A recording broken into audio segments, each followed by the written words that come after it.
Welcome, friends, today to the book of Nehemiah. This is the last chapter, chapter 13. Thank you for coming. This is the Nameless Preacher, the YouTube channel. Hope you come back again to hear the Word of God. We will begin at verse 1 of chapter 13 of Nehemiah. On that day they read in the book of Moses in the audience of the people, and therein was found written that the Ammonite and the Moabite should not come into the congregation of God forever, because they met not the children of Israel with bread and with water, but hired Balaam against them, that he should curse them. Howbeit our God turned the curse into a blessing. Now it came to pass, when they had heard the law, that they separated from Israel all the mixed multitude. And before this Eliashib the priest, having the oversight of the chamber of the house of our God, was allied unto Tobiah, and he had prepared for him a great chamber, where aforetime they laid the meat offerings, the frankincense, and the vessels, and the tithes of corn, the new wine, and the oil, which was commanded to be given to the Levites, and the singers, and the porters, and the offerings of the priests.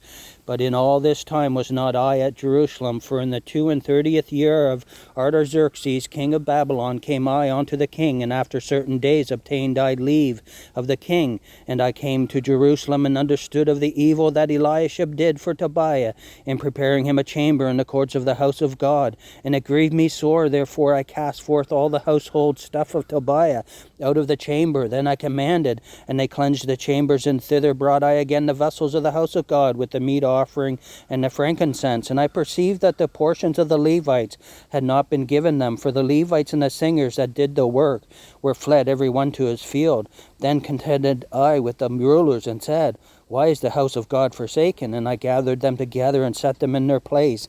Then brought all Judah the tithe of the corn, and the new wine, and the oil unto the treasuries. And I made treasurers over the treasuries Shelemiah the priest, and Zadok the scribe, and of the Levites Pedaiah. The next to them was Hanan the son of Zachar, the son of Mattaniah, for they were counted faithful, and their office was to distribute unto their brethren. Remember me, O my God, concerning this, and wipe not out my good deeds that I have done for the house of my God, and for the offices thereof. In those days saw I in Judah some treading winepresses on the Sabbath, and bringing in sheaves and lading asses, as also wine grapes and figs, and all manner of burdens, which they brought into Jerusalem on the Sabbath day.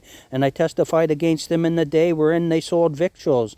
There dwelt men of Tyre also therein, which brought fish and all manner of ware, and sold on the Sabbath unto the children of Judah and in Jerusalem.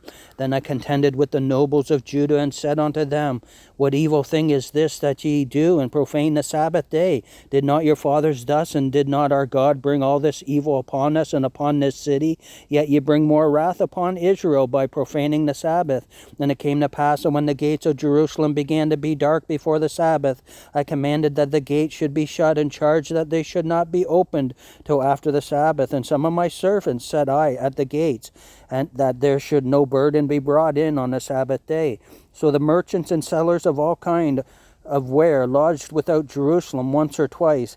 Then I testified against them, and said unto them, Why lodge ye about the wall? If ye do so again, I will lay hands on you. From that time forth they came no more on the Sabbath. And I commanded the Levites that they should cleanse themselves, and that they should come and keep the gates to sanctify the Sabbath day.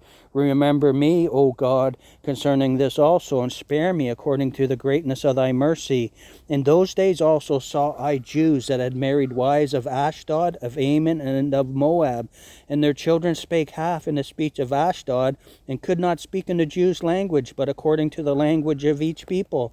And I contended with them, and cursed them, and smote certain of them, and plucked off their hair, and made them swear by God, saying, Ye shall not give your daughters unto their sons, nor take their daughters unto your sons, or for yourselves. Did not Solomon king of Israel sin by these things? Yet among many nations was there no king like him, who was beloved of his God, and God made him king over all Israel. Nevertheless, even him did outlandish women cause to sin.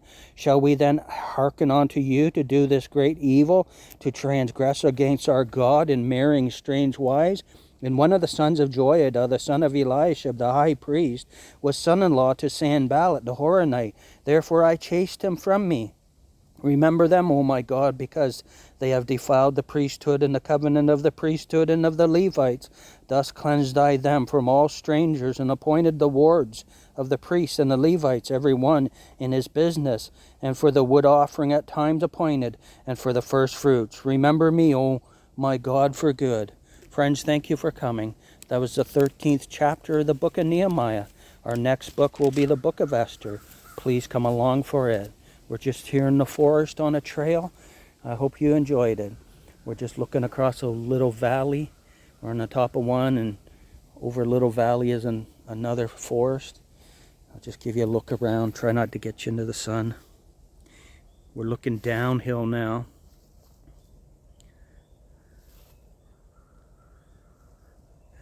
Now we're back on level ground. Have a great and wonderful day.